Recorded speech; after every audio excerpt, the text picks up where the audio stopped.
Now, generate a positive intention to use your time well.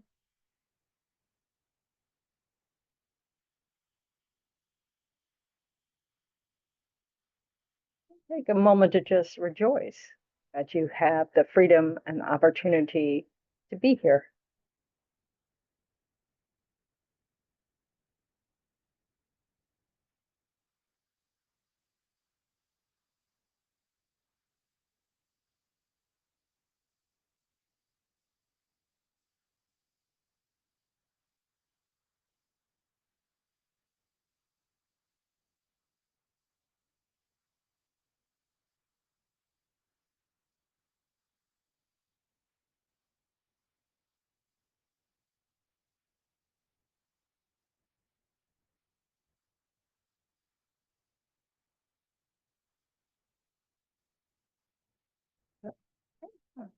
So we'll recite the prayers, starting on page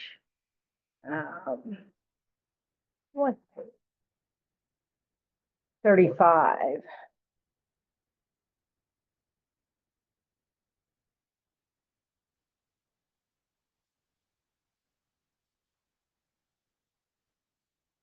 So we'll start with the 7 limb prayer.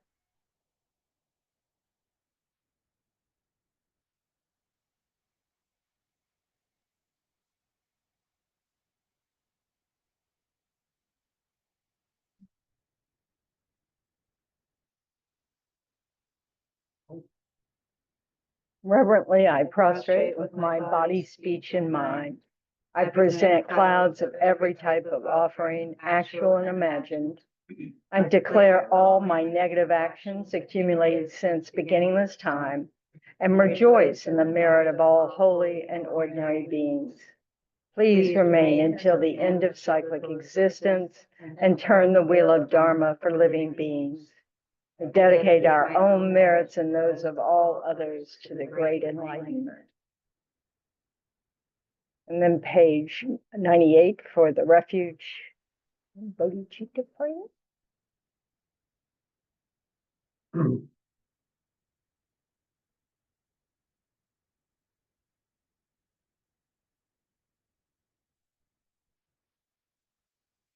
Yeah, on page 98. Yeah, I was Okay, just making sure.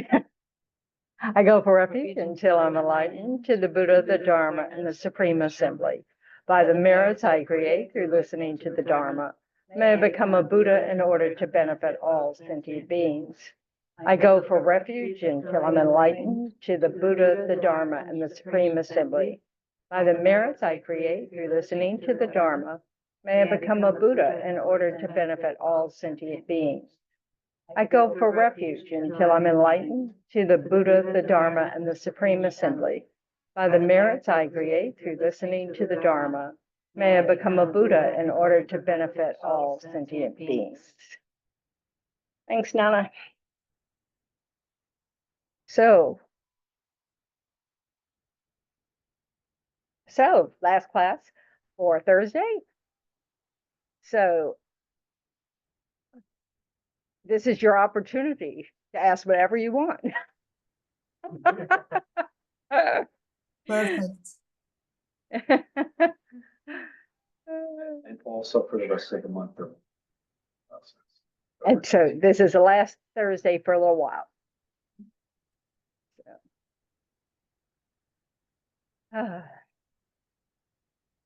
And no one has any questions. I do. Just go eat cake. Oh, good, Nana. I do. Okay. Somebody else. Yeah, but she's prostrating. You can ask her. You had mentioned attaining liberation and then attaining enlightenment. Even if it's somebody just going for liberation, their mind turns to enlightenment once they're liberated, or Yeah, because not from the, necessarily? well, when you are liberated, you perfected wisdom. Right. So you realize how things actually are. And you realize it's possible to become a Buddha. Right. And why wouldn't you help everybody? But that would be mindful. Yeah, well, that's what His Holiness says. He says he has no doubt that when wisdom arises, but in that level of wisdom, of course. Even if you didn't think it, when you get there, it's like. Well, you have to realize that the Buddha didn't teach to every student that Buddhahood was possible. So a lot of people in the foundational paths think that becoming a Buddha is limited to a very few number of people.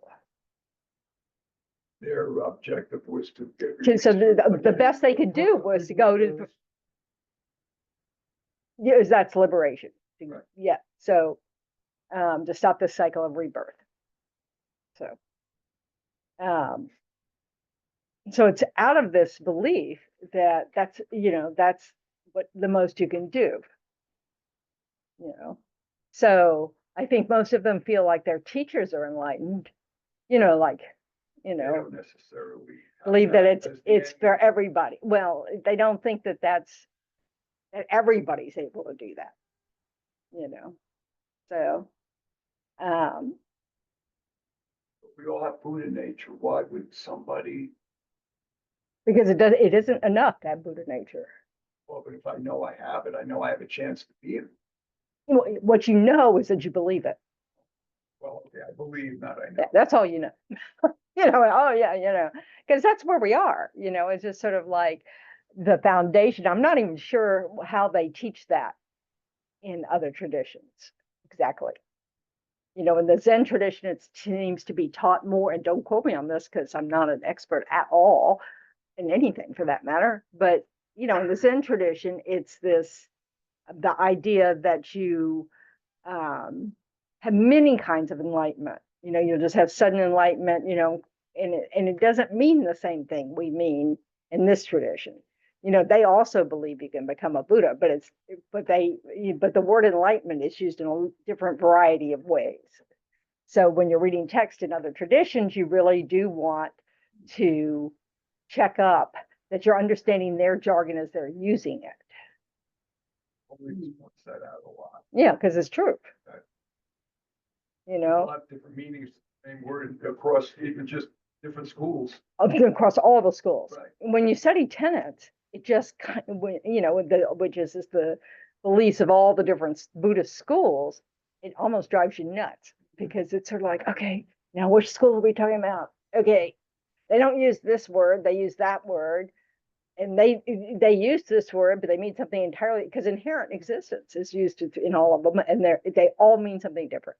So it's you really have to study hard because you lose it you just lose it. Because we don't talk about, the monks, when they're in Geshe training, they learn one school and they have to debate everything from that point of view. And then they graduate to the next school and because they're taught as what do you call it? Successively subtle. So they move from the grossest view to the most subtle view. And but so they're very familiar with all the different views. That takes, a few years. So we're not taught that way. And so it's very hard to keep it in your head unless you just have a knack for those things. So yes, it's very important to know the jargon. I never recommend that people read outside of their tradition when they're beginners because it's confusing. So even if you have, like, I read a lot of Ajahn Chah and his students, 20 years ago. But slowly I realized, okay, I need to quit looking at that for now because I don't understand the differences. And so I needed to really get this tradition down. And then now I can read them without confusion, so. Along those lines, there's several religions that have a basic text, but does Buddhism have a basic? No. So what are the tenets? Just The tenets, well, I mean, it's what they're taught in that particular tradition. So they it's don't, kind of yeah, they have revere. different, and they have different teachers they revere. So you read the text of this teacher or that. In this tradition, it's lamas on kappa, in which school? I want to say the Kagyu, Karma Kagyu school. It's Gampapa. Yeah, Gampapa. I don't know, the jewel of the lotus or something. I don't know. Or the jewel of the ornament. I'm not good at. I'm really terrible about titles and credit. Well, there's a lot of different Yep. titles for the same. Yes, because they're all translated terms. And so the translators haven't agreed on what's the best way. The Tibetans made a rule. So every Sanskrit word, they say the only Tibetan word you can use is this one. So they have a system. English, that hasn't happened yet. And it's probably because English has so many words. So, and that's true of all the other languages, and they don't have a codification in German or any of them. So anyway, there's advantages and disadvantages to that. Most of them are disadvantages, but the one advantage is because we use different translations, you start to get a sense of the layers that are met, by the Tibetan word, because all these different translators take another nuance out of it, and they decide to call it this or that. But anyway, all right, Nana, you have a question. Yes, Venerable Tenjon. You were talking about the ordination and how it can be beneficial for oneself. So I have a question like how exactly it can be beneficial for oneself, and if I'm trying to formulate it correctly. Like, okay, can we take an ordination online? Is it possible? Is it really can be beneficial for oneself? Because I think it can. And some of the reasons are very, very selfish, even including the health reason.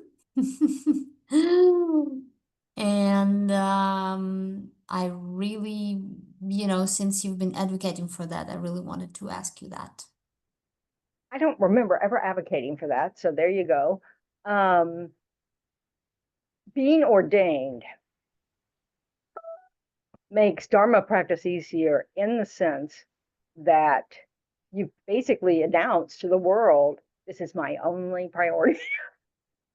And so I don't have relationships to, have to, I don't have responsibilities to other people because that's not allowed, So if you had someone ordains after they've already had children, they have those responsibilities, but that's not what the Buddha recommended, So the Buddha left his child, moved on, so, and it's because our attachments and our responsibilities take away from our trying to develop our own mind. And when you have to take care of someone else, that's going to interfere, so. So in that sense, it's easier because you don't have any other stuff you're responsible for. The basic responsibilities of a monk or nun are to study and keep good, and keep your vows. That's pretty much it. So,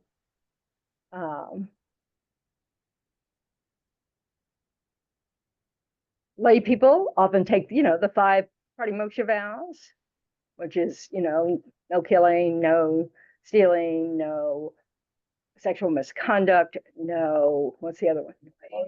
No lying, and no intoxicants. Most lay people do not take that last one. Well, it's not negative.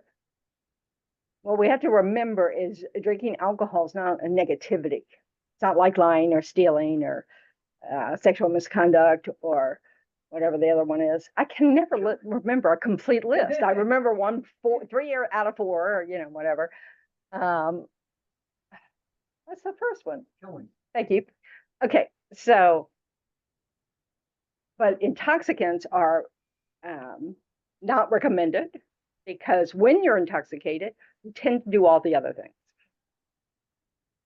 you know, because your mind's not in control. It clouds the mind. Yeah, totally. So it's not recommended. But I just know a lot of people don't take it. In fact, I don't know too many. I mean, I may know 2 lay people who've taken it. You know, so because it interferes socially, they just, you know, they just, even if they don't drink too much or anything, they just find it awkward. I think is probably the main thing. Some people interpret that vow differently. Lama Yeshe tended to explain it, at least to those hippie Westerners. Don't get drunk. I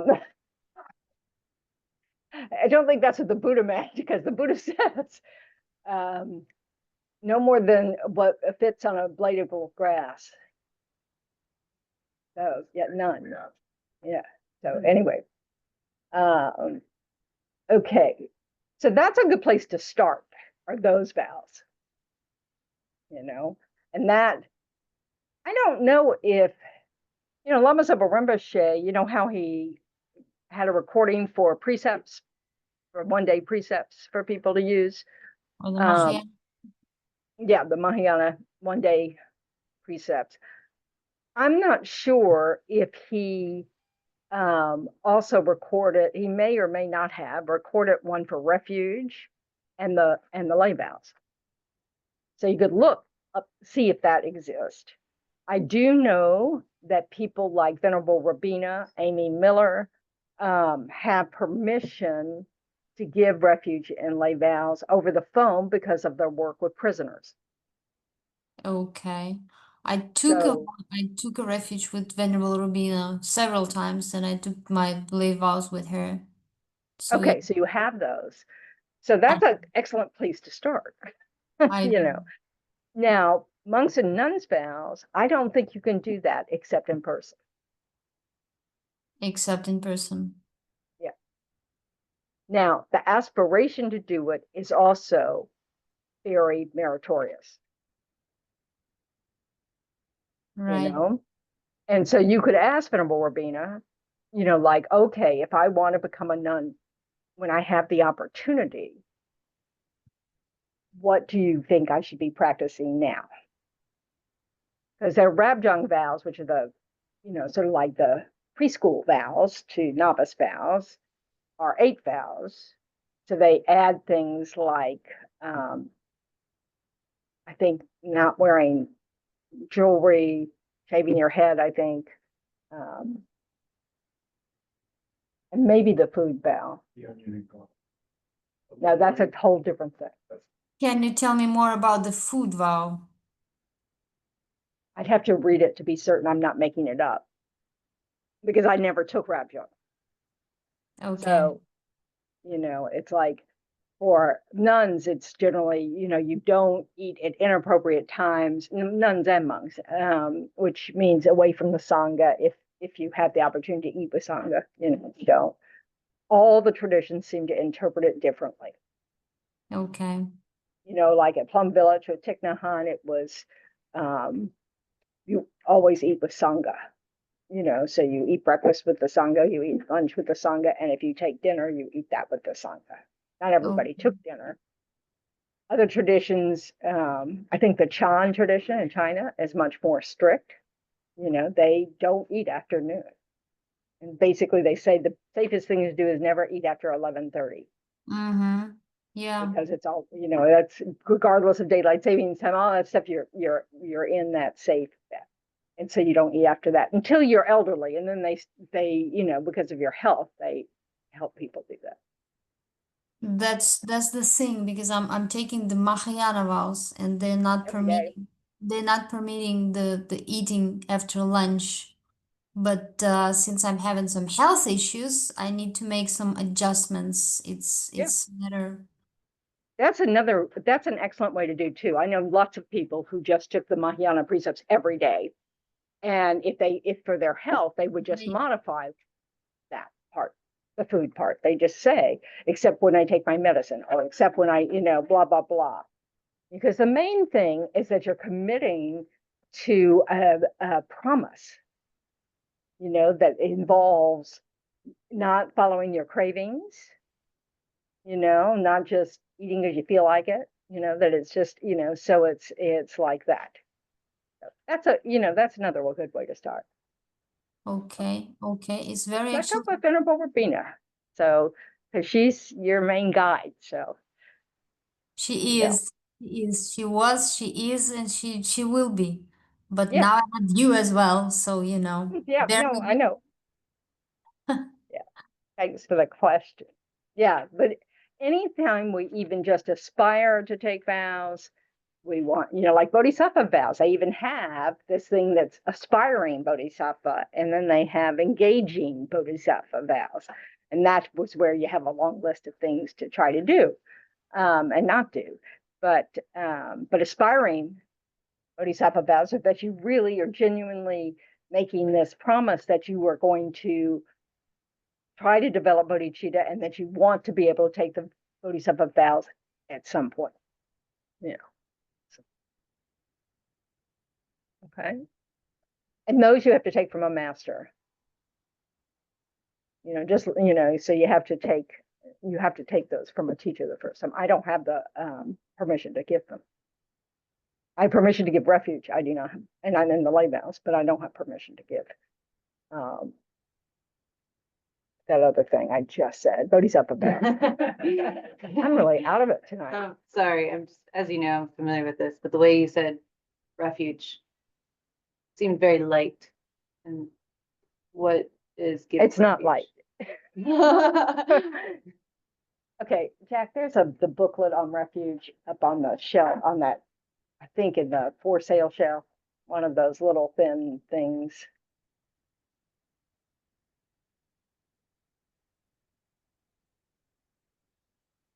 Well, the lightest of all of them that you mentioned seems like It's not. no. Venerable Tendrons, thank you very, very, very much. You cannot No. imagine how helpful you are. I'm seriously, dead seriously. I'm so happy. Don't be dead. I also Okay. don't want to. Yeah. Not until, it's time and your mind's in the perfect place. Yeah, I promise you. I promise you. I'm not ready for that yet. Okay. All right. So the refuge is about putting your trust and confidence in the Buddha, Dharma, and Sangha. Okay. So it's the teachings of the Buddha, really, because the Buddha is not here. So we're we're really putting refuge into the fact that the teachings are here. So the teachings of the words of the Buddha, and then the Sangha is the community of practice. So they will help support you in your practice. So that's, so refuge is really, the two causes of refuge, they say, are fear and faith. And the fear is the going to the miserable realms, and just samsara in general. It's pretty miserable. So, you see that the three jewels are a source of protection for you. They're a safe haven. And how do they do that? How can they be a source of refuge? Is that we just rely on them in every situation that occurs. Yeah, we rely on them, and we only rely on them. We don't then rely on Santa Claus. We rely, so you were saying, I'm taking refuge in the Buddha, so you effectively become a Buddhist, whatever that means. But it doesn't mean that they can rescue you. It's not like that. It's that you entrust yourself to implement the teachings, and that's what's going to protect your mind, because it's all about protecting the mind.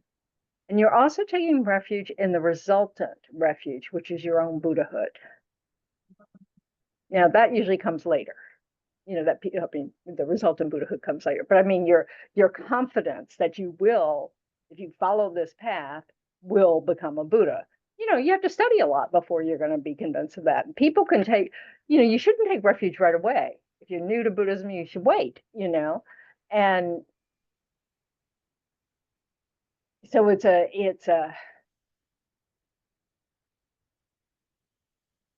process like everything else, but you'll know, and you don't have to take this from a person.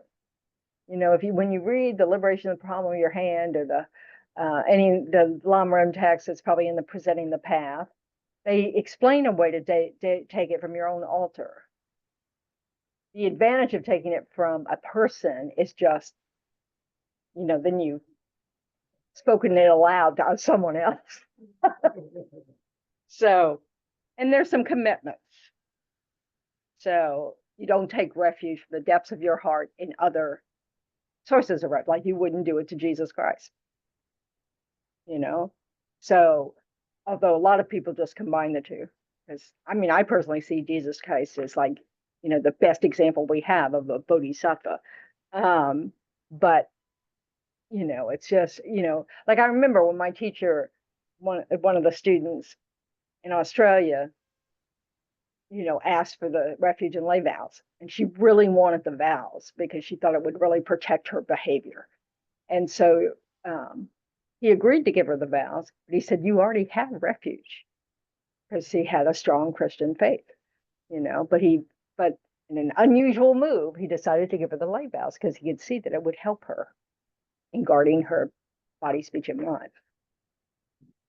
So, and then you start respecting what they tell you to do with the Dharma. You know, you don't put it on the floor. You don't, you know, you guard it. You treat it as the, you know, because in the time of the Buddha and subsequent times, texts were very, very precious and rare. They were handwritten. They, you know, it was like they didn't have the thing, and you know, they're banning books again. I mean, you know, it's just like it's this thing that, and it's like, this is my ticket to liberation, and you're gonna just throw it anywhere. You know, it's just, you know, that's what you want to develop, is that kind of regard. Oh my goodness, I've just won the biggest lottery ticket ever. You know, it's just, so you want to develop that attitude where it's just like, you understand how precious it is. That's also a process. You don't start there. I put all the prayer books at Kadampa Center on the floor, my first act of volunteering. Oh, can you go mark the page numbers on each of them? We just printed out, you know, blah, blah, blah. I go and gather them all up, sit down on the floor and put them on the floor. You've never seen a director move so fast. So,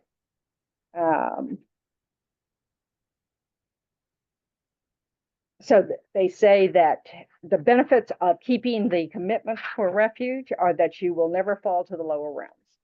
You'll never be a helping, an outer beam, or hungry ghost. Temporarily, you will continuously achieve the body of a deva or human. Ultimately, you'll be liberated.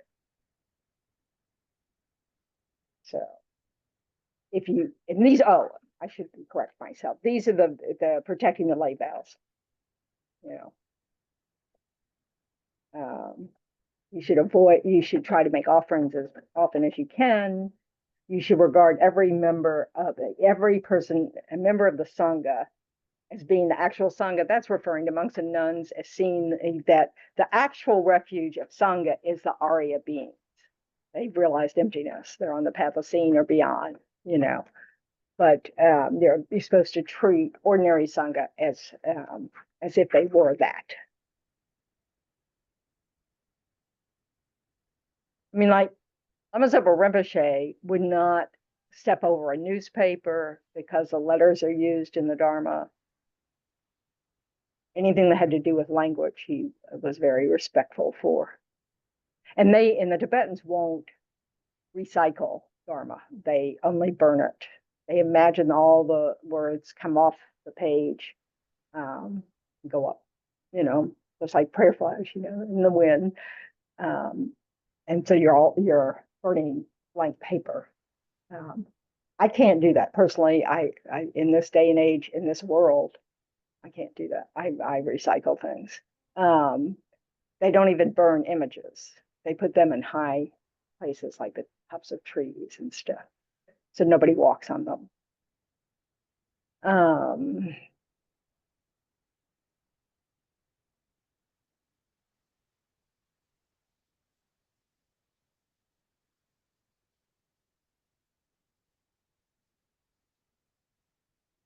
Having taken refuge in the Dharma, you should avoid harming any being, either directly by oneself or indirectly by making others do it. And having taken refuge in the Sangha, one should avoid entrusting oneself to and keeping company with negative friends and followers of hedonism, because they won't be a good influence. And this is the thing. So like that is a clue that till you're kind of really well, practiced, who you hang out with is going to matter, because it's hard to protect your mind until you've got some control over your mind, yeah, it's difficult. So it's like, because we're all addicted to craving. Not everyone else. Sort of, in the sense of you really make some discernments about who you're hanging out with. And generally speaking, I find that most people just start losing some friends and making new friends just naturally, because they're not interested in the same things anymore. So it's not like you certainly wouldn't just say, I'm not hanging out with you anymore. So.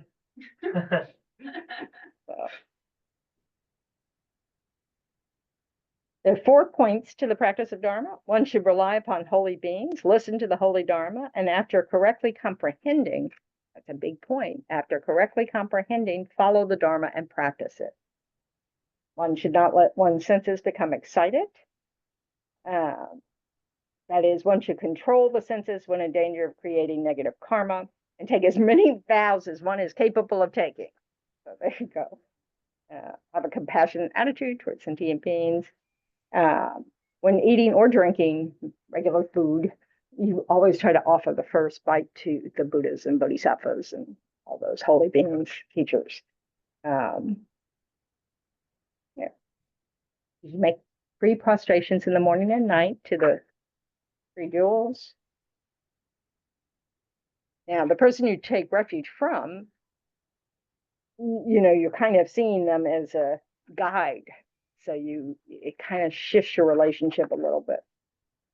But anyway. Venerable, Yes.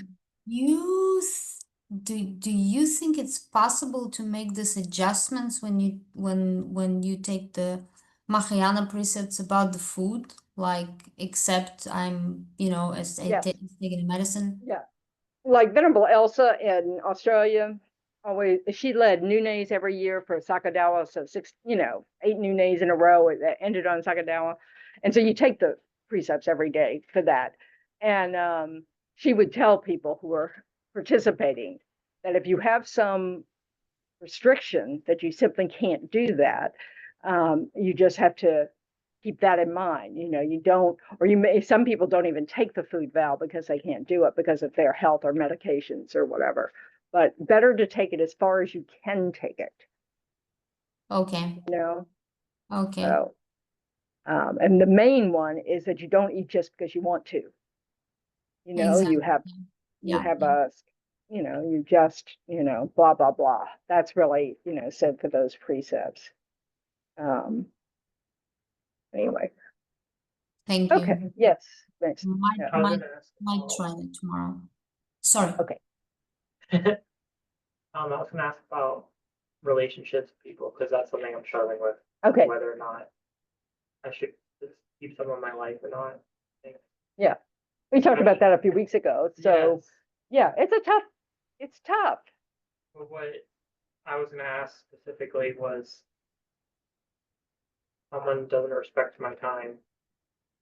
I'm getting tired of like keeping them in my life. So it's like, I get frustrated because like I don't want to be around someone that doesn't respect my time.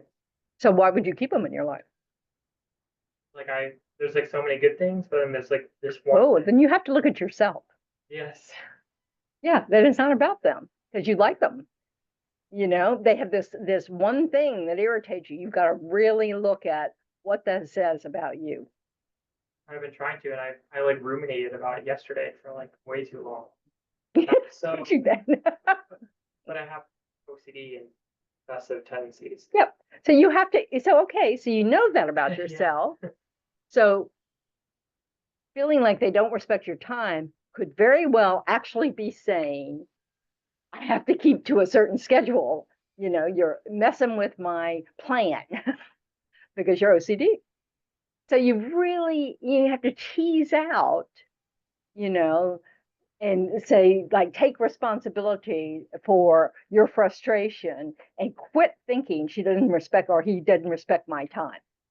Because it's really you that have a rule over this, you know? So you have to, you know, instead of blaming them for not respecting your time, recognize that you don't like having to change your schedule for whatever reason, no matter, you know, and you'd like them to stop doing that. But that, you know, but it's all you. Nothing to do with them being respectful or disrespectful. You play by a different set of rules. So it's accepting that responsibility for that and then making a decision about, okay, can I use this as an opportunity to keep working on my frustration with my thinking, blaming the other person and not taking responsibility? Can I discuss it? You know, can you have a discussion with the person and see if, you know, there's that you can put some boundaries and you know, so that it's, you know, so that you've been given permission to say this is not a good time, you know. I could tell it's definitely the ego trying to get in and blame the other person Yeah, that's what we do. and not have these expectations that people are not respecting me because they're doing certain Yeah. behaviors. And they could easily come back with, you're not respecting me because you think that your schedule is the most important. Because that's the truth there. You're putting your schedule above the other person's schedule, you know, and this is what we do. I mean, it's not that, you know, but it's just sort of, you have to, you know, we have to take responsibility for our part, you know, that we've made this kind of thing. We have these, you know, we want these kind of expectation, whatever, but that's you and it's no one else's decision. So, you know, I want certainty. oh yeah, wouldn't we all? That's part of the truth of suffering. Yeah. In with as a human is uncertainty. That's one of the big sufferings is uncertainty. We don't know when we're going to die. We don't know when we're going to, you know, it's just, we don't know if we're going to, if our condition in life is going to stay the same. You know, this is sort of the suffering in samsara, in particularly humans, because we have choices and stuff. You know, it's not like we have the animal life. Now they don't have any certainty at all either. With, you know, like, will they be killed today? You know, blah blah blah. But it's just this.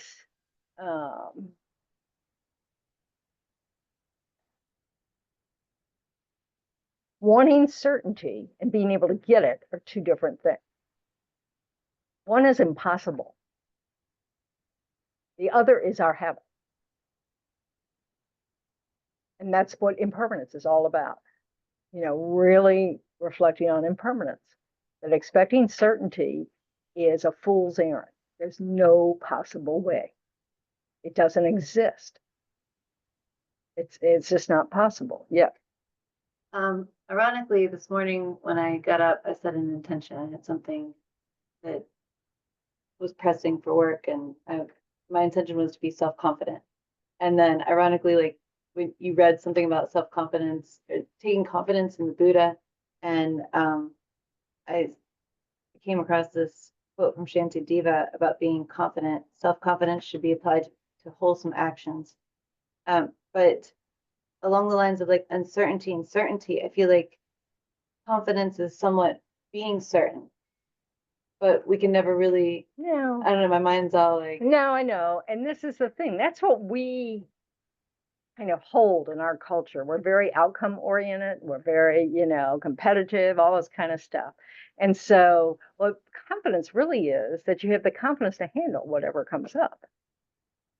And that, and that you have certain skills and you don't have other skills. So you can also be confident that if someone came and said, please perform brain surgery, you'd fail.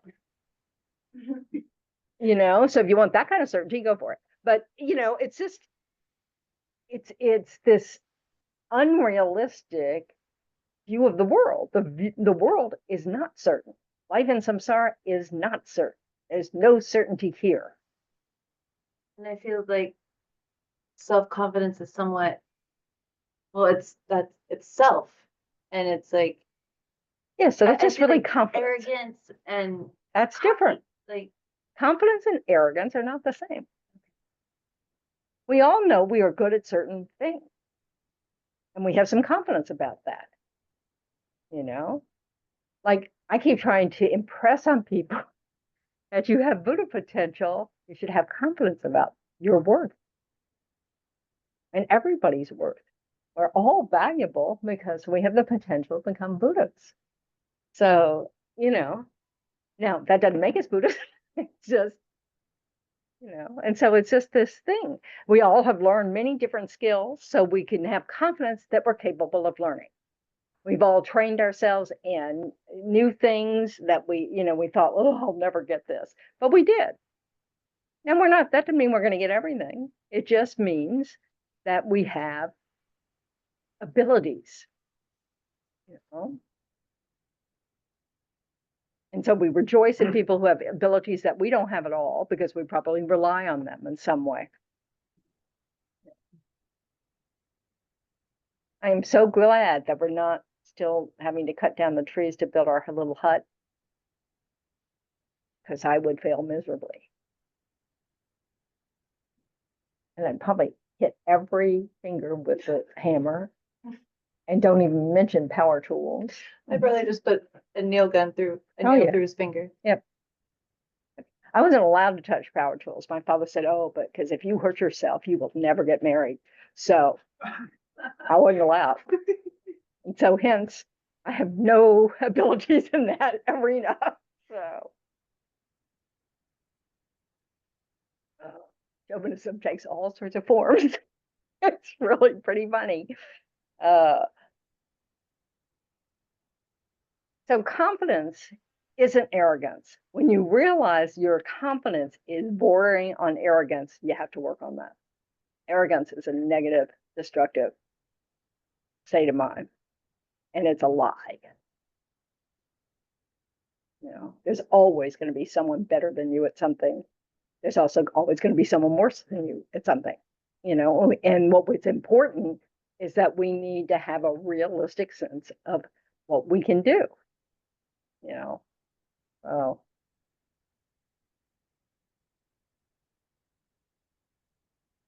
So it's just so that's why you want to reflect on the teachings and not just go with what you're used to thinking about these words, but to really try to think about, what does it mean in this kind, because the Buddhists, like I said, the Tibetans came over here and had no idea what's this low self-esteem stuff, because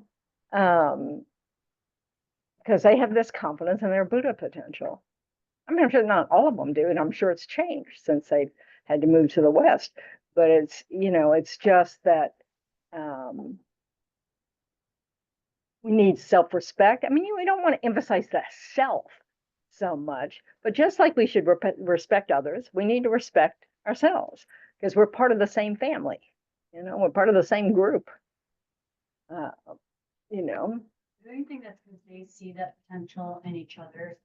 I'm sorry, I didn't hear that. Do you think that's a little bit because they see that Buddha potential in each other as well? So it's like not only do you see it in yourself, the self-confidence, but just having that be like, as a person, you were raised to like see that potential. Yeah, you're a given. It's a given. We're raised to like go to like pin ourselves against each other and like tear each other down. Yeah, So we're it's very like- competitive. like, Yeah. you know, We're sort of the survival of the fittest society. Theirs is survival by cooperation society. Sure. And Darwin supported both. He said both are needed. the fittest just applies to reproduction. The, but cooperation is what really keeps it going.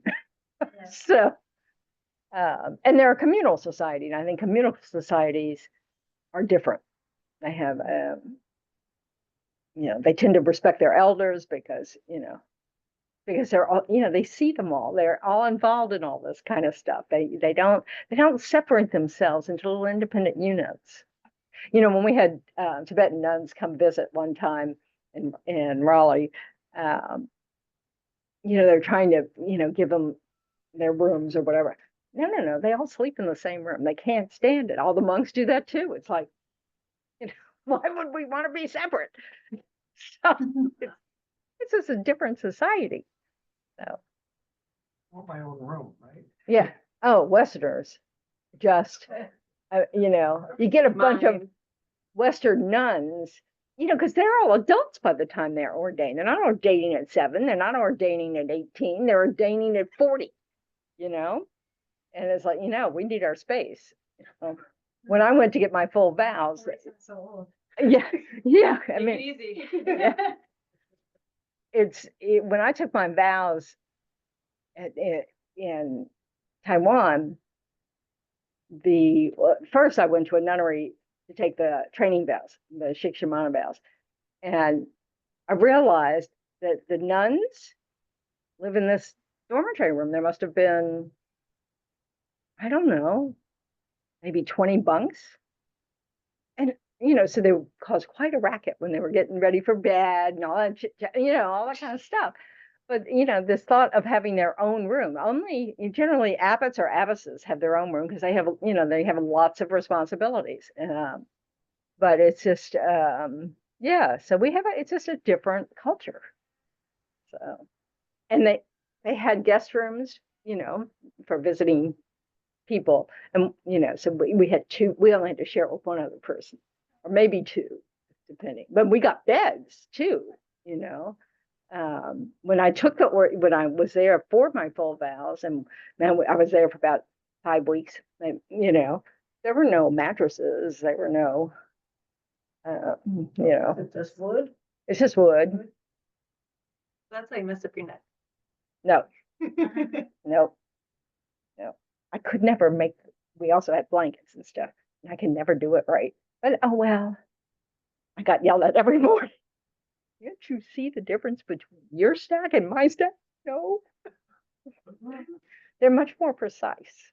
So, anyway, it was a good experience. I didn't have a translator, so it was pretty hilarious. I mean, a lot of people had some English, so it wasn't totally helpless, but it was pretty hilarious. It was wild. Anyway, so okay.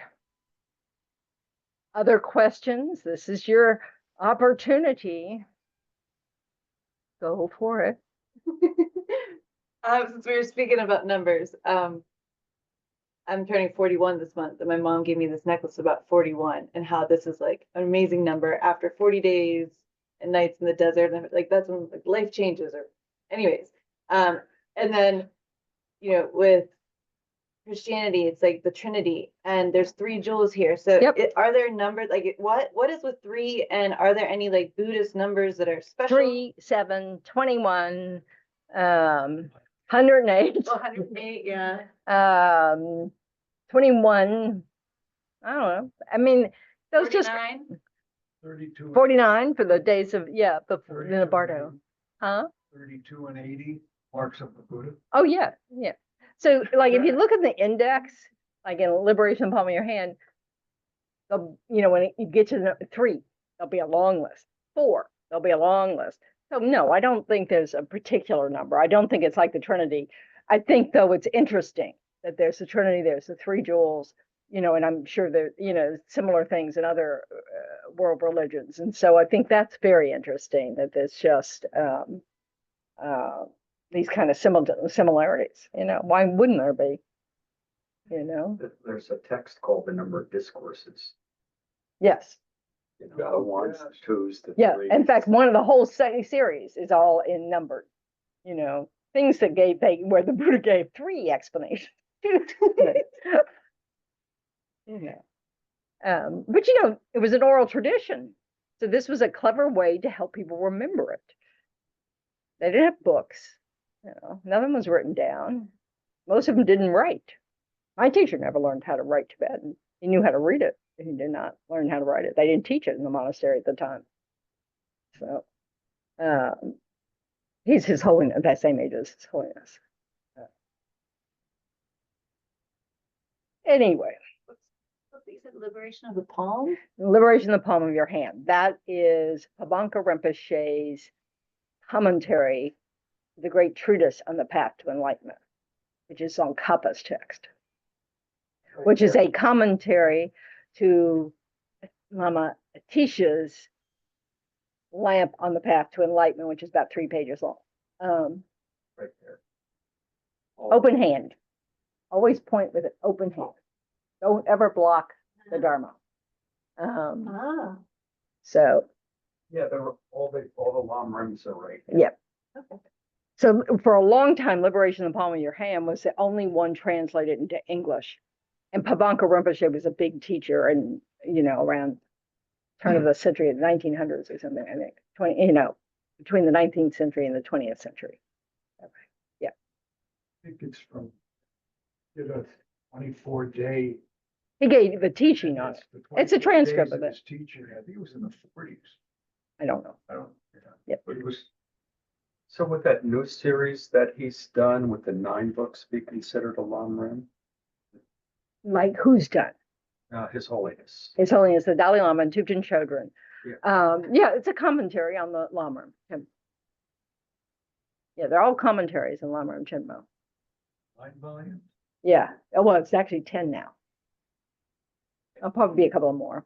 So, and I can really recommend it. I mean, obviously, you're committed to a lot of time, years, whatever. But what's kind of interesting about it, first of all, His Holiness is also using his now knowledge of the West to in his commentaries, you know, and then Thubten Chodron, who, you know, was the one who was tasked with creating this series. And she's, you know, she's been teaching a long time. She's a Westerner. They include the Pali tradition in it.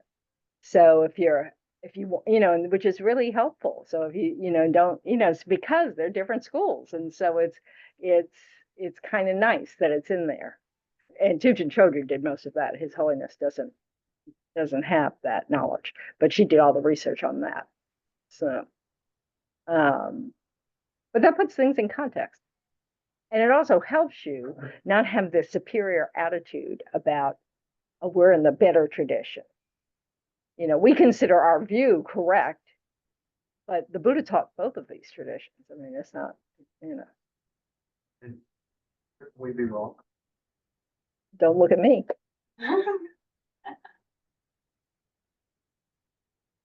You know, my teacher said when he was climbing over the Himalayas to escape from Tibet, he said, you think he'd get, you know, to this really high peak and think, ah, finally the highest peak, and then you could see the next peak. And I've always took that to mean like, we won't know until we're there what the right view is, correct view. You know, I mean, it's a process. The good news is we will find out things. I mean, it's not like we'll be ignorant forever and that we'll never know. We'll have, you know, we will be able to remember our past lives much sooner than when you're liberated. That's a skill of concentration. Somewhere in this book, I believe it talked about near-death experiences Mhm. or. Yep. And I know there's some writings like heaven is for real and people have these experiences and they come back and they tell. Is there anything like that in Yes. the Buddhist Yeah, perspective? there was a researcher at the University of Virginia who did lots of things on that. I think his name is Stevenson. So you could Google it. Because he had there's still a professor there that does that stuff. But he gathered all these stories from India and different places, you know, where I mean it's all correlational because they can't, you know, because they're people's stories, you know. But His Holiness always says, you know, you can't prove either way. You can't prove there's rebirth. You can't prove there's not rebirth, you know. Now, an enlightened being, someone who can remember their past lives is, you know, can, but we're not there yet. If anything. I think so. I don't know if you can prove it to anybody else, but you'll know. You can have that knowledge. That's the whole point of enlightenment. Is there's no ignorance. So you know exactly how it is. So I think that, you know, now what that looks like, I can't imagine.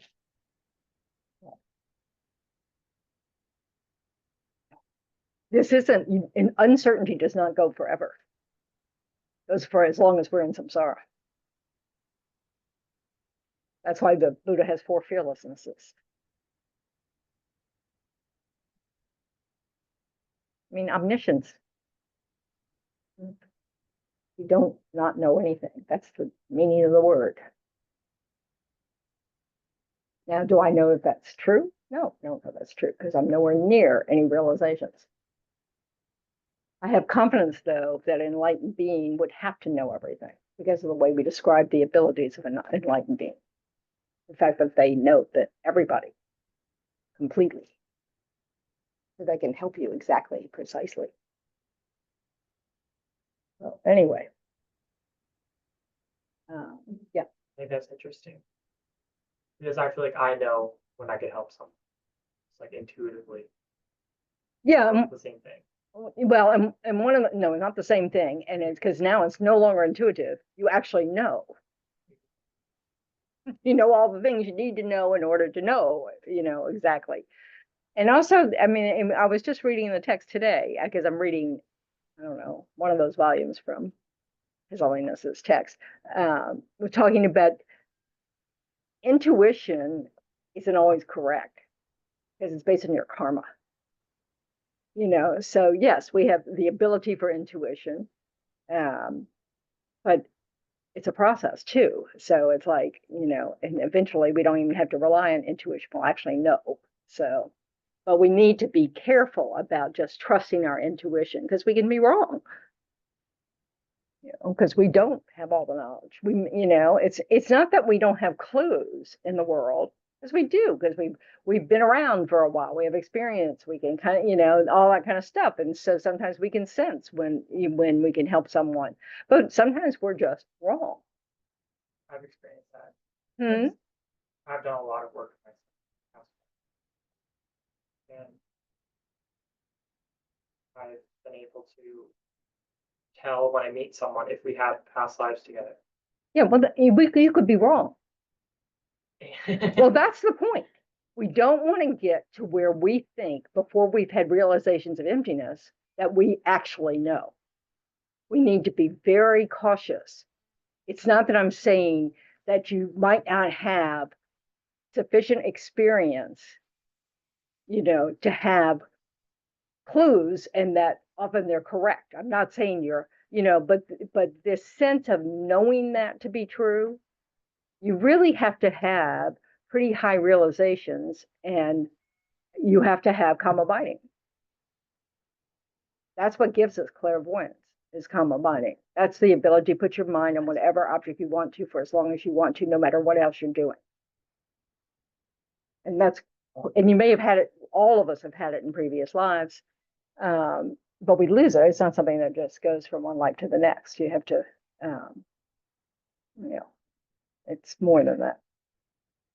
But in that process, I've been able to see the delusions. I mean, they're layered delusions. Yeah.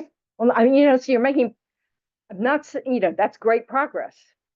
But we have to be very, very careful before we realize emptiness to think we know.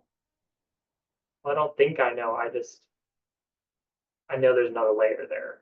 Oh yeah, Right. well, I know, yeah, you can go, there's so many layers there, you know, but if you still can't tell the difference between something that's your responsibility and somebody else's responsibility, you're not there yet. That's a delusion.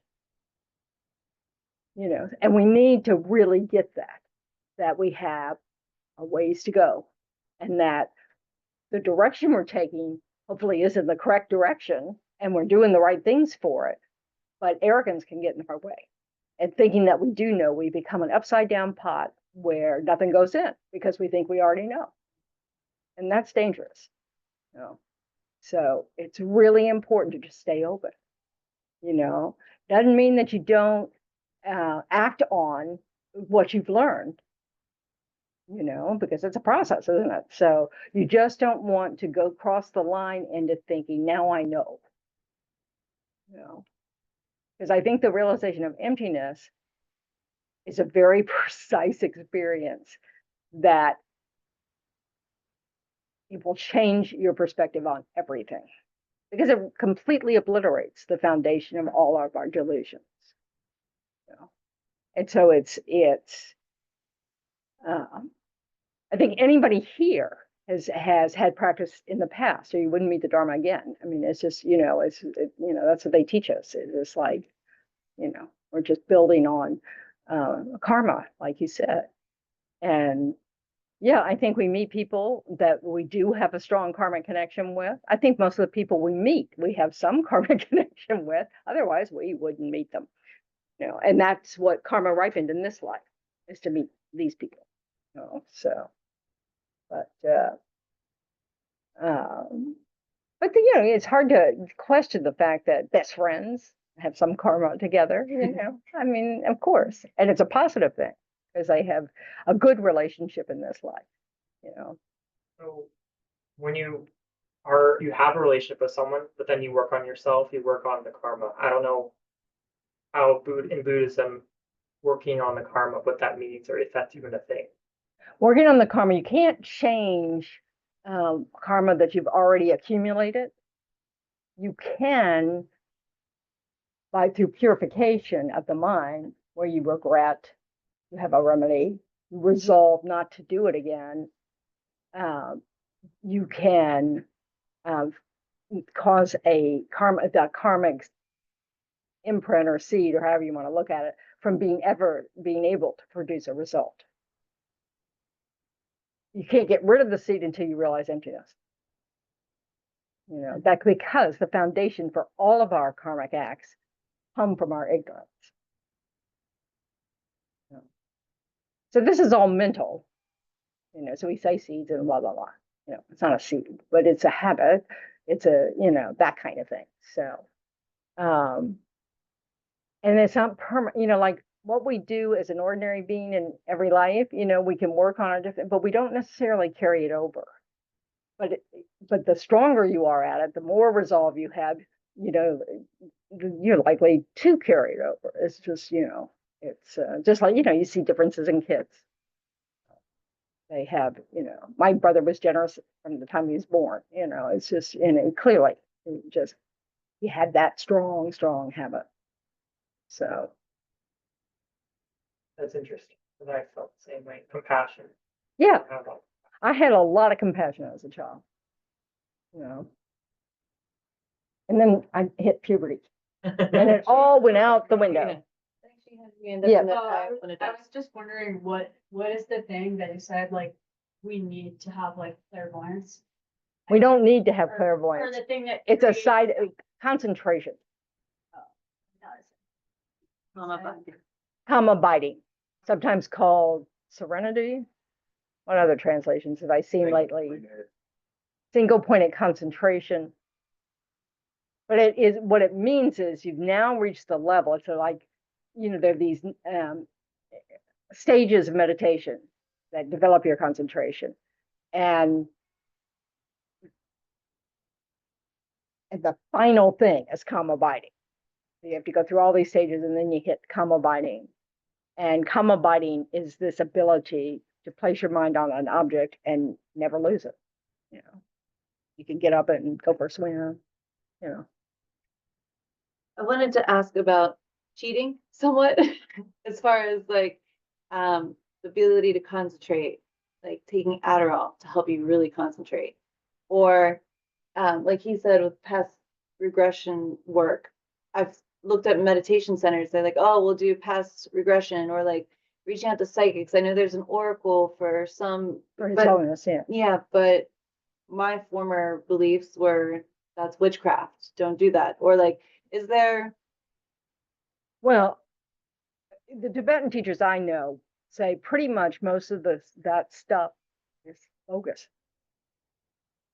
You know, it's an accomplishment that people can get, and some people who may be psychic in this life, it's a leftover from a previous life, you know. But in general,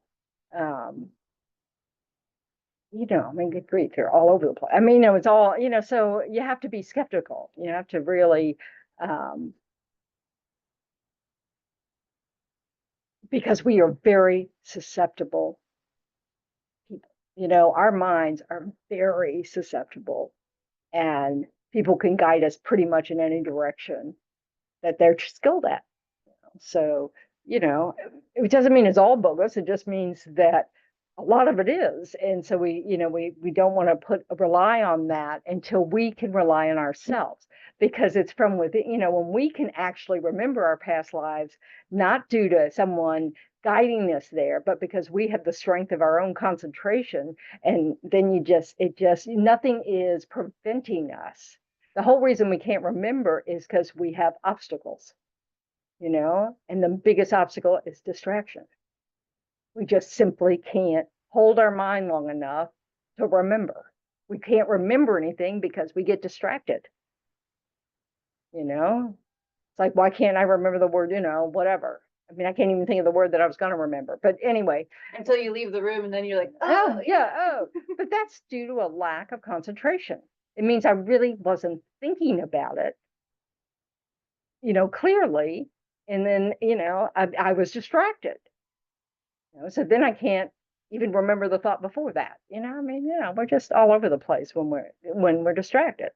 So when you develop your concentration, though, you don't have that problem. Like Lama Zopa Rinpoche would be teaching, and he would teach for 6 hours straight. You know, and that was routine for his teaching. And you know, he'd be teaching something, and then he'd tell a story, and that story may go for an hour. And then he ends that story, it comes right back to exactly where he left. No problem. You know, did it all the time. It just, you know, you think, oh, he'll never get his way back to there. Those of us who were taking notes, because none of us would have remembered either if we took a note. And that's concentration. That's really not being distracted. You know, you're focused. I'm teaching this and you're focused on it, and you don't have any, you know, as soon as someone asks me a question, I'm distracted. Oh, what was I going to talk about? Yeah. squirrel. Okay, I do have a question, since I was with my kids and I ran over a possum, but I think possum's already dead. Oh, that's good. But was it playing dead? It was a possum. I don't know. Anyway, my question is, if it was already dead, I mean, as long as how do I get karma? Like, is there no intention? As long as there's no intention, or like the squirrel was suicidal and ran in front of my car. Yeah, like, don't make up stories like that. It's absurd. We live in samsara. So we've invaded all these species homes, you know, and so now they're cars and they're roads, and of course they're going to cross a road and they're going to get killed. Does that make it not our fault when we run over them? Not exactly. Intention matters, but you want to look at the layers. My teacher used to say, you know, when you get in a car, you're going to kill things. You know that. It's not optional. There are going to be insects killed on your car. There are going to be things underneath the tires. They're going to be, you know, you're going to kill things. You're supposed to have a dharma reason for getting in your car. You want to set a motivation to not, you know, so you don't drive around just because, you know, like the nuns would do because they had air conditioning in the car and no place else. You want to do better than that. That's, you know, so it's like, and we're not going to get it right. You know, we're not going to get perfect. We're not going to, you know, it's just that we want to occasionally. coming here to this class and you're. Yeah, yes, and you're going, I'm taking this because it allows me to go learn more about the Dharma, to keep working on my mind, and that's a worthy cause, basically, is what you're doing. It's not that you're minimizing the life of these insects. And there are prayers there are prayers that mantras you can say and blow on the tires of your car so that the beings that are killed by the car tire will not go to the lower realms. They're also, because Lama Zopa Rinpoche didn't miss a trick to help us, do all these things. So, but the main thing is to try to not do anything idly. The more we can set intentions and big intentions, you go beyond just the errands you have to run. You're going, okay, you have to run these errands because you're responsible for your family to have food, and that's your responsibility, and that and you've got children. I mean, you've got, these are human beings that can become enlightened in this lifetime, which is the mosquitoes and the ants cannot, but we can. So, you kind of look at like, you try to just infuse everything with this sense of a bigger purpose than just running your errands or. And this is something that takes time. I mean, it's just like layers. I think all of our jaws dropped when our teacher said this about the car. Really? Yeah, because it's hard. It's doable, but it's hard. It feels like, oh, more work. My mind's not there yet. I'm not ready for that. But with practice, it becomes easy. It's just what you do. But you had to practice.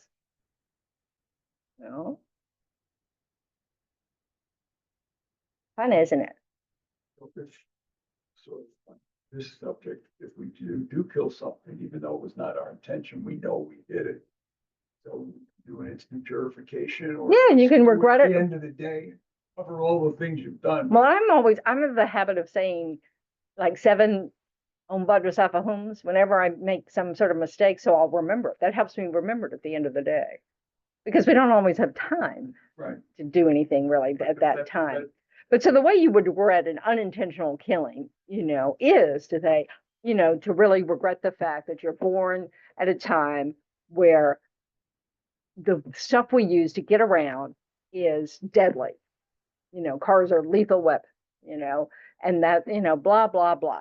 But our feet are too. The reason there were rains retreats in the time of the Buddha is the Buddha realized that during the rains, insects and animals would float up to the surface of the roads, and you'd kill lots of them just by walking around. So he made all his monastics stay put during the rains. So, they did retreat. This doesn't take a lot of, this is why it can be easier if you're ordained, especially if you were at the time of the Buddha, because your only job would be to listen to the Buddha's telling you what to do. So you stop and you go do retreat. You don't sit there going, oh, but I have whatever it is. It's like, I can't do that. I have a hair appointment on blah, blah, blah. I have, we just, our lives are complicated. We made it more and more complicated. And so that's why the Buddha said, walk away from all that. Yeah, we don't have the merit in this time for people to literally be able to walk away from all that. For the most part, even the monastics have a very mundane kind of world, I mean, I pay homeowners fees. I don't live in a group of monastics. It's just, anyway. So the main thing about all of this is you read the teachings, you reflect on them, you try to think of all the different layers that might be there. Like you were saying, there are layers to everything. And you start to notice like, okay, yeah, I don't go out and try to kill people, but I really don't, I'm not very concerned if, I drown a spider in the shower, or if I, you just want to start to notice the ways in which we're indifferent to the lives of others so that we can work on it. Well, I've been thinking about it lately too, like I've been feeling really guilty about it. well, guilt doesn't help anybody. What you want to do is just try to learn how to rescue bugs. You know, Up in a tissue and put them out the front door. well, you know, and if you got a stupa, it's good to walk around it. I mean, you know, you just Sometimes did. they're not cooperative. No, a lot of times they're not cooperative. And I know that I mean, I know this is stupid. I don't know. But I like to imagine that the reason I have knee troubles is because I wasn't very good at catching spiders. You know, and so I broke a lot of legs. Well, you know, this is the kind of thing you want to think about. So, you know, so I learned to get a bigger container, you know, and to take my time, you know. So anyway, but you know, all this stuff, it's in and of themselves and are important because most of this stuff is unintentional. But the point is, we want to become intentional. So most of our intentions are all about ourselves, you know, so we really want to start kind of directing our mind towards, you know, taking care of others and that all others, you know. So, and it's actually really easy to start with things like ants or cockroaches, you know. It's just because it's oh, listen, I was terrified of cockroaches It's just like, you know, growing I up. feel so bad, but I know that it's like a frame of mind too, because it's like, why are you scared of that? Yeah, 'cause It's you something that you think- learned. It's not real. Well, and just look at it. Here you are, this huge creature, and they are little bitty creatures. Oh, that makes it scarier. I think that's what's so scary. Yeah, well, it's all about you, isn't it? Yeah. Yeah, well, that's the problem. Right there. That's the problem. I'm more important. My fear is more important than them. They can't hurt you. And so it's really just your mind, you know, and making up this horrible story. And I know it because I was scared of roaches for years. And finally, one day I realized I couldn't just call a boyfriend to come get this cockroach out of my house, which I didn't do, of course. I just killed it. So, you know, but it's amazing when you learn how to either catch them or ignore them because you can't catch them, because that happens too, how much at ease you are because you no longer worry about them being there. You know, they're just a neighbor. You know, Mosquitoes, they can carry diseases that fine. really hurt us.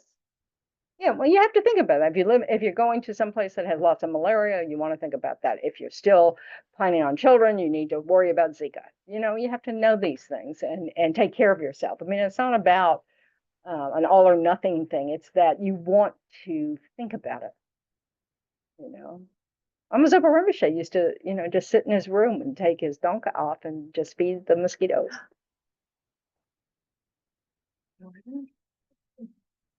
And then he wouldn't itch, he wouldn't scratch the itch, I bet. I don't know. Well, is He it didn't suffer, I'm Hannah sure. Chandra? Which The one? nun? Hannah? I'm a children. Yeah, Children? I listened to one of her things and she talks about meditating and how like an itch and you try not Mhm. to scratch the itch. That's part of concentration. Recognizing the itch is a distraction. And it comes up because we're happy to be distracted.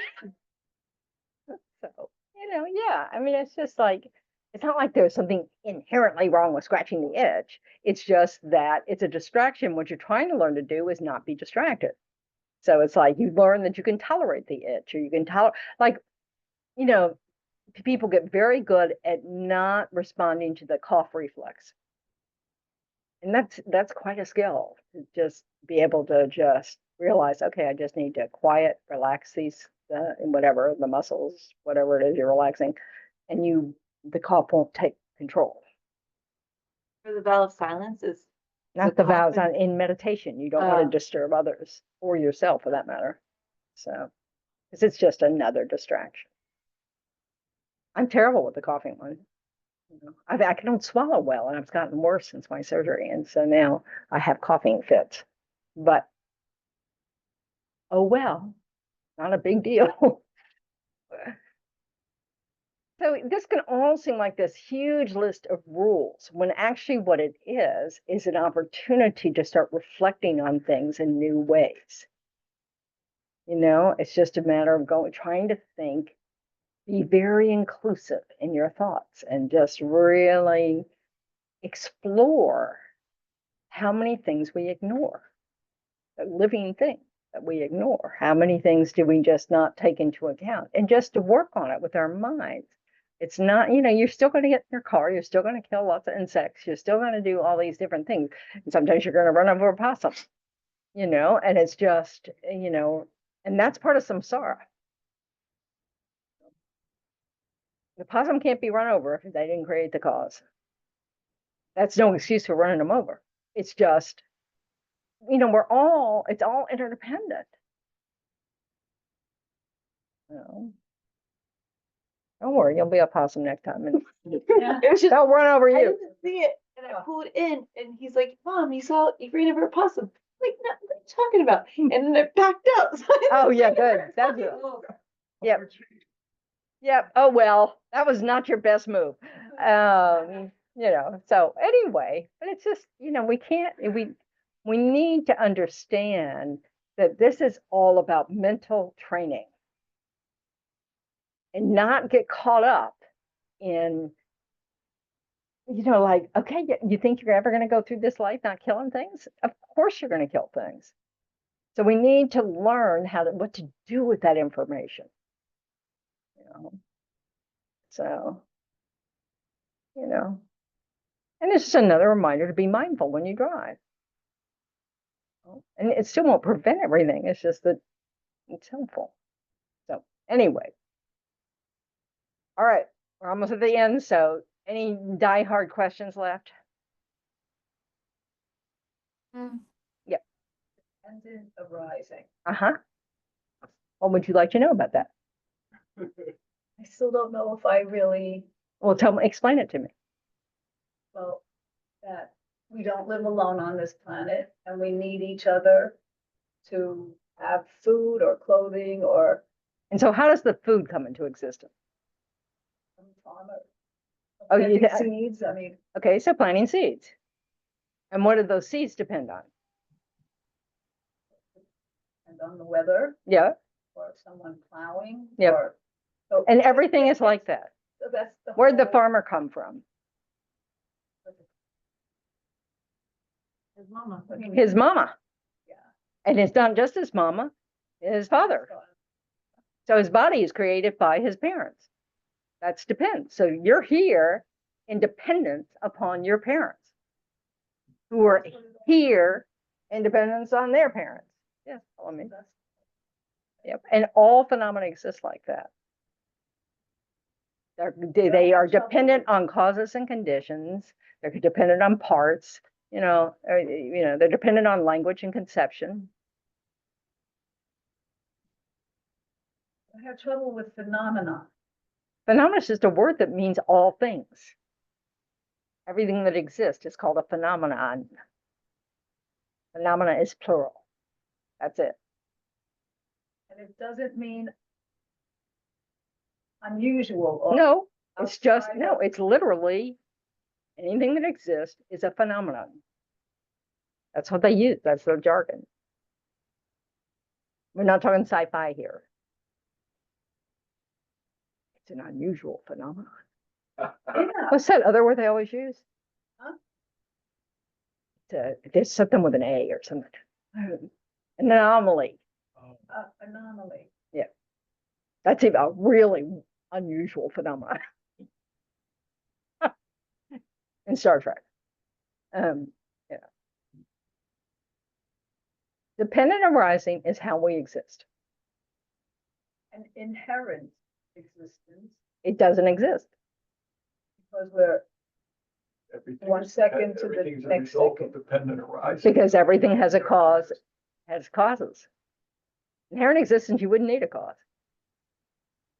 You'd just be.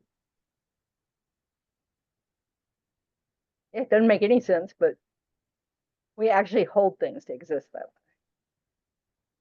Which is why we think, oh, it's his fault. He's evil. Just in case, you know, you need it. You know. are not easy concepts, but dependent arising you really want to get, because dependent arising is the best reason why things don't inherently exist. I thought you were gonna say that's the best reason to understand why we have to consider all sentient. That is one of the reasons why we have to consider all sentient beings as our family, because we're interdependent. But we're also interdependent on trees. We're also interdependent on rocks. We're also interdependent with all this stuff. Okay. The magnetic field. Oh, yeah. Yeah.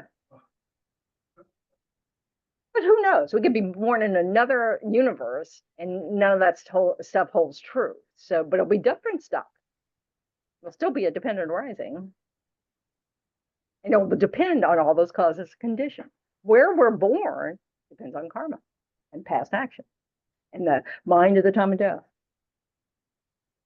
So, yep. What if you have no thoughts at the time of death? It's like a sudden death or You'll still have a thought. It's just not one that has to do with death, probably, because it's a sudden death and you didn't know, or somebody shoots you from the back. But your mind's never. you're thinking about work, so Yeah, that's what your mind is. So hopefully you're thinking nice things about work. This is why it's so important to train their mind to be pleasant. So you're not thinking about how you want to kill those people at work. Because that's not a good mind to die with. So in some ways, the teachings, I think, are very, very simple. It's really not complicated. You just, let's try to be nice.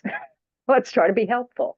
Let's keep thinking about how things don't exist the way they appear to us. In this day and age of physics and stuff, it's kind of easy to get a gazillion examples of that. So, but somehow, we cling to the way we think things are. And, thank goodness for the Buddha. Okay. Chandran, Yeah. can I offer the kata? Mm-hmm. So here it is. It's not Look white, at that. but I'm That was offering. beautiful. I will accept your kata and return it. Thank you. Thank you. You would do that, right? Yes, I would do that. And I would give you a prayer cord. I brought everybody a prayer cord. I can't send you one. But I'll think of you. I do pray for you. So, okay, thank you. It's been a pleasure and a privilege. It is Okay. indeed. And I receive your prayer cord. I promise you. Very good. Oh, No crying. huh? No crying. I know. You're gonna keep teaching when you move. No, I have other things I'm doing. Retreat. If I'm asked to teach, I'll end up teaching. Last summer I tried to do the same thing and I ended up teaching for 2 months. So I just don't know. Do we want to mail the prayer? Well, we can. she's in Portugal? Yep. That's why it's amazing that she does this time, 1:00 in the morning. She's watching. Don't tell her, she'll fall asleep. It's an inspiration. It is an inspiration. I agree. Okay, so let's rejoice. Rejoice in all these weeks of discussing this stuff, trying to figure it out, thinking about it, really looking at our minds. Everybody here is working hard. They're looking, they're going, it's cool. And this is how we'll get there. So, due to the merits of these virtuous actions, may I quickly attain the state of a Guru Buddha and lead all living beings without exception into that enlightened state. May the supreme jewel bodhicitta that has not arisen arise and grow, and may that which has arisen not diminish, but increase more and more. Just as the brave Manjushri and Samantabhadra too realize things as they are, I too dedicate all these merits in the best way that I may follow their perfect example.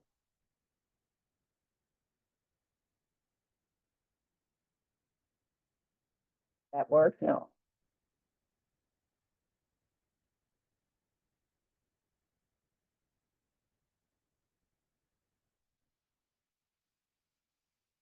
I can't see these little numbers. It didn't work again. Who's sharing the screen? That might be Nana sharing it. Am I moving it? I'm moving it. Okay. For some reason, it's not listening to my command. What a surprise. Okay. All right. Because of all the merits of the 3 times created by us and all the Buddhas, Bodhisattvas, and other sentient beings, may there be no wars, famines, disease, quarreling, fighting, or unhappy minds. May there be great prosperity, and may everything needed be easily obtained. May all the human beings in the world be guided by spiritual leaders teaching only Dharma, and may everyone enjoy the happiness of Dharma. May everyone have perfect conditions and have only compassion and love for each other in their mind streams, and may they only benefit and never harm each other.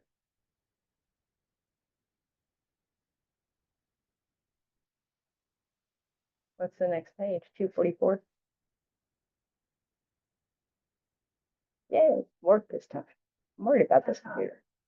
In the land encircled by snow mountains, you are the source of all happiness and good. All powerful Shinrei-zi, Tenzin Gyatso, please remain until samsara ends.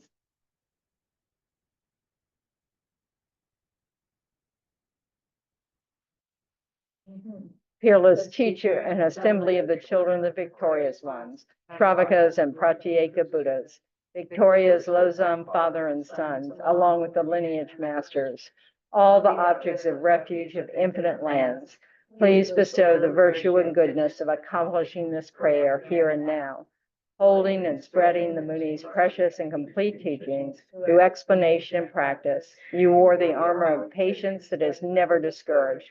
Incomparable venerable Guru, to you I make request. While striving single-pointedly for the sake of the victorious one's teachings, the sole gateway through which all benefit and happiness emerge, and from other living beings you suddenly departed to peace, what a great loss. Nevertheless, through the undeceiving truth of the blessings of the ocean of the 3 jewels, and the great waves of bodhicitta of the children of the victorious ones, may the smile of a reincarnation swiftly beam in glory for fortunate disciples. Thanks, everybody. So for those of you who are not going to be here on Sunday, Thank you. so there's a prayer, 2 prayer cords in there from His Holiness. You know, when I was in India, so I bought blessed prayer cords. There's a red one and a gold one, and so you just tie it around your neck. I mean, people tie it around their wrist, but I always tied it around my neck and took it off when I slept because I'm sure I would strangle myself. And also when you bathe, because then it gets all grungy. And then but this way, if you don't do those things with it, you just tie it a knot at the end of it, you know, where it lasts a long time.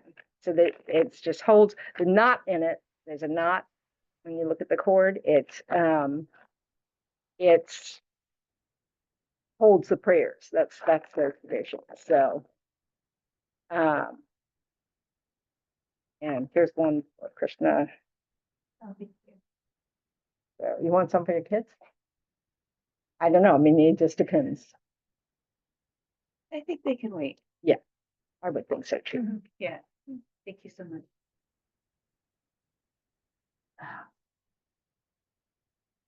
They have this incredibly clever way of putting these together.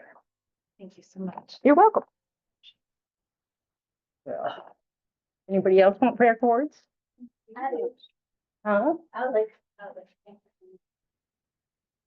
Thank you. You're welcome.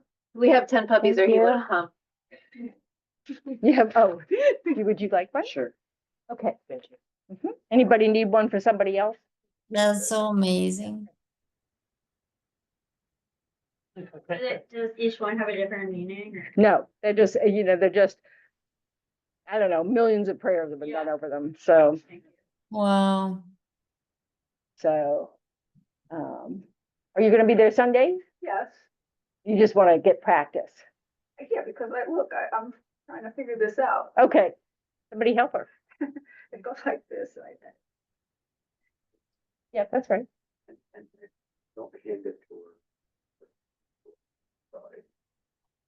You don't hand monastics money, and that's why we put them in an envelope, blah, blah, Why blah. do they None do of us get that right. Yeah, So you certificate come of up pay. and you just take your hand and put that down.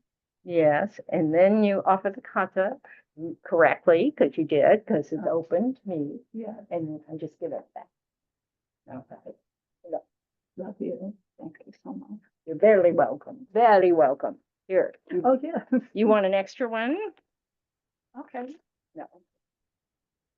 So you're gonna be here Sunday. Yes, Sunday's my last ticket, so for until October, I've already said yes to. But then I saw this wonderful retreat that's happening in Australia with Jado Rinpoche and Kalachakra, and being able to do the approximation retreat with Kalachakra. But then I realized my passport's expired, so I probably won't. I've already applied for it, but I'm sure it won't be ready in time. You're gonna come back here in October? Yes. Yes, so I'll be here because I haven't sold my condo, so I'll be back here and putting it on the market. And some people from here are going on pilgrimage, so I'm going to teach while they're gone. You're gonna be back in October. Yep. But I will send you my pickup of what time I arrive on June 12th, I think it is. I'll send you my airport details because I'm coming back from the retreat. Oh, And then I had to pick up my car and drive to North Carolina because I need my so car. in June, I need a ride from the airport. okay. Thank. Okay, How does this work? I mean, I don't. okay, put it around your neck. And then tie a knot. You know, tie a knot. Any knot. Yeah. I mean, leave it loose, right? Yeah, so you can get it over your head. So you don't have to shower with it on. Could we take, does this not need to stay in it? Yeah, It's already that's there? what's holding your prayers. Oh, okay, good thing Yeah. I didn't dig that up. Yeah. I know. Some I people know just how wrap you- it around their wrist and wrist and wrist and then tie a knot. But then you end up taking showers with it and then all that. Oh, I see. Oh. Quarter millimeter. That's right. And you can just put it in your shirt. Okay. It can touch the skin. Got And, it. okay, and what's the difference between the yellow one and the? They just have young and gold. But yeah, those are the two colors you get. Just 2 colors. And I ordered them both. Thank you so much. You're welcome. So the knot that's in it, like in the back, that's where the. It's in prayers the are middle. knotted. That's where they say the prayers, the knots what hold the prayer in the cord. It's just a nice, I just think it's a very nice Very nice. thought. Yes. So, I may or may not be here Sunday, so. yeah, I figured. Anybody want any little tiny prayer flags? What else? Little tiny prayer flags? Oh, Not gonna say no, thank you. oh, I have a little set. Oh, then you don't need one. No, you save us somebody that doesn't have one. Because Yeah, but I like them. yeah, I do too. Yeah, yeah. So Yeah. I have 3 on my altar because I just have, it's just the way the space works. But in India, all the people, all the Tibetans who drive cabs or tuk-tuks or whatever they're called, have prayer flags hanging all around their little cart. It's very colorful and cute. It's very pleasant. And the idea of prayer flags is that when the wind catches them, the prayers go out, all Okay. everywhere. So All right. Makes sense. can you put this back up on the shelf, the refuge book? There's Tel and Deepa saying thank you in the chat as well. Thank you for telling me, since I'm so Mm. slack and forget to look at the chat ever. Mm-hmm. Okay, thanks. I'm sure I'll see you soon. And don't forget to if you want to talk, we'll set up a Zoom call. I can do that, Phil can you. So, okay. I All know I don't want to take much of your time because I know that you have lots of things to do. I can imagine. I can say no. I have that capacity. So Mhm. don't ever worry about asking. I will only give you the time when I have it. Don't worry about that. Don't let that stop you at all. Know how to do it, but And I know that as well, yeah. But you really helped today. I'm so glad. Film. The Buddha teachings are gold. Right. That's all I can say. Indeed, and you are gold as well. Thank you. Oh, okay. Use different hills. Okay. Love you. Take care. Love you too, Venerable Tendron. Thank you. And I'll see you somewhere, somehow. I don't know. Oh, I'm sure. I have every confidence in that, you know, other than, you know, maybe next life. So, just because life is uncertain in samsara. Yeah. Through All right. that. But feeling this one. Okay. And may all your activity be successful. Oh, okay. Thank you. Lily. Yes. Okay. I'm gonna sign up here. You'll still be on the big screen, but I'm gonna close my computer. I'm gonna be sleeping now because I have to. Oh, good. Please rest well. Yes, I will. Thank you. Good night. Take care of yourself. Usually here to fill them up sometimes. Yeah. Yeah. All right. I don't know, take it from you if you want to. No, I do it at home. I want to say thank you. Love you people over there. Bye-bye. Well, I really appreciate, bye-bye. I really appreciate all your questions, all your interest in just all these different things. And, you know, it's really helpful. I'm an inquisitive person, so That's great. I like to know how to be better Yeah. in all ways. It has been really helpful for me. I'm glad. So hopefully see you when you come back. Yeah, that would be fabulous. Thank you. Take care. Have you heard of Oh. It's a No. Buddhist space covered. I have, days or. Oh, really? Yes, yeah, Yeah. Yeah. Amazing. But, Yes. okay.